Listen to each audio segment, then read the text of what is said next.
പരിശുദ്ധ പരമാ ദിവ്യകാരുണ്യത്തിന് എന്നേരവും ആരാധനയും സ്തുതിയും പുകഴ്ചയും ഉണ്ടായിരിക്കട്ടെ. ഇന്നത്തെ ദിവസം ഈശോ നിങ്ങൾ ചോദിക്കുന്ന കാര്യങ്ങൾ ഈശോയുടെ ഇഷ്ടമനുസരിച്ച് നിങ്ങൾക്ക് ഓരോരുത്തർക്കും നൽകട്ടെ എന്ന് ആശംസിക്കുകയും പ്രാർത്ഥിക്കുകയും ചെയ്യുകയാണ്. സ്വർഗസ്ഥനായ പ്രാർത്ഥനയിൽ നമ്മൾ കാണുന്നുണ്ടല്ലോ, 2-ാം ഭാഗത്തിൽ അന്നന്ന് വേണ്ട ആഹാരം ഇന്ന് ഞങ്ങൾക്ക് തരണമേ. നമ്മളതിൽ പ്രാർത്ഥിക്കുന്നത് ഞങ്ങൾക്ക് എല്ലാ ദിവസവും ഭക്ഷണം തരണമേ, ജീവിതകാലം മുഴുവനുമുള്ള ഭക്ഷണം തരണമേ എന്നല്ല, മറിച്ച് അന്നന്ന് വേണ്ട ആഹാരം, അതായത് ഇന്നത്തെ കാര്യങ്ങൾക്ക് വേണ്ടിയിട്ടുള്ള പ്രാർത്ഥനകളും യാചനകളും ഇന്ന് പ്രാർത്ഥിച്ച് നേടിയെടുക്കണം എന്നുള്ളതാണ് ഇന്നത്തെ ആഹാരം.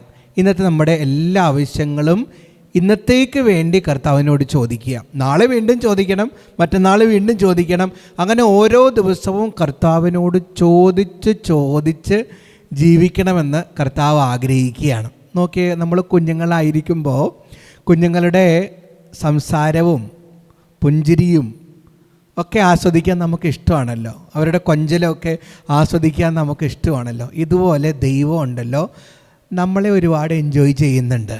നമ്മുടെ കുഞ്ഞു കുഞ്ഞു പ്രാർത്ഥനകളും യാചനകളും കർത്താവിനോടുള്ള ആശ്രയമൊക്കെ കർത്താവ് ഒരുപാട് എൻജോയ് ചെയ്യുന്നുണ്ട്. കർത്താവിൻ്റെ പരിപാലനയിൽ നമ്മളൊരു കുഞ്ഞുങ്ങളെ പോലെ ആശ്രയിക്കുമ്പോൾ ഈശോ ഒത്തിരി നമ്മളെ ഇഷ്ടപ്പെടുന്നുണ്ട്.